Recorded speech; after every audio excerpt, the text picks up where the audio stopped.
ములియపుట్టి మండలం మాది దేనమంతపురం గ్రామ పంచాయతీ సర్పంచ్ ప్రతినిధి నేను. ఇదివరకు మా పాతపట్నం నియోజకవర్గంలో 5 మండలాల్లో అతి పెద్దయిన మండలం ములియపుట్టి మండలం. ములియపుట్టి మండలంలో మాకు ఎక్కువ శాతం ట్రైబల్స్ ఉన్నాయి. ఇంతవరకు కూడా ఆ పరిపాలనలో కూడా ఈ పరిపాలనలో కూడా మాకు ఎటువంటి కూడా లబ్ధి పొందడం లేదు మా గిరిజనులు.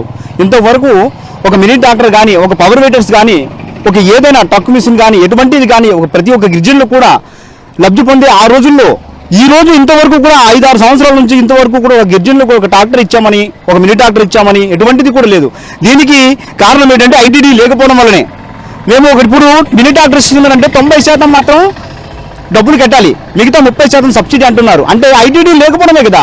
నిలువ లేని పరిస్థితుల్లో మీకు అందాల్సిన సంక్షేమ పథకాలు కావచ్చు, లేకపోతే ఇతరత్ర కార్యకలాపాలన్నీ పూర్తిగా నిలిచిపోయి అంటే పూర్తిగా ఐటీడీ లేని వల్ల లేదు సార్. దీనివల్ల మాకు ఐటీడీ మాకు తాపిస్తే, ములియపుట్టి మండలం ఐటీడీ కేంద్రంగా తాపిస్తే మాకు గిరిజనులు అన్నది ఎక్కువ శాతం గిరిజనులు ములియపుట్టి మండలంలో ఉన్నారు కాబట్టి ప్రతి ఒక్క గిరిజనులు కూడా లబ్ధి పొందే అవకాశం ఉంది సార్.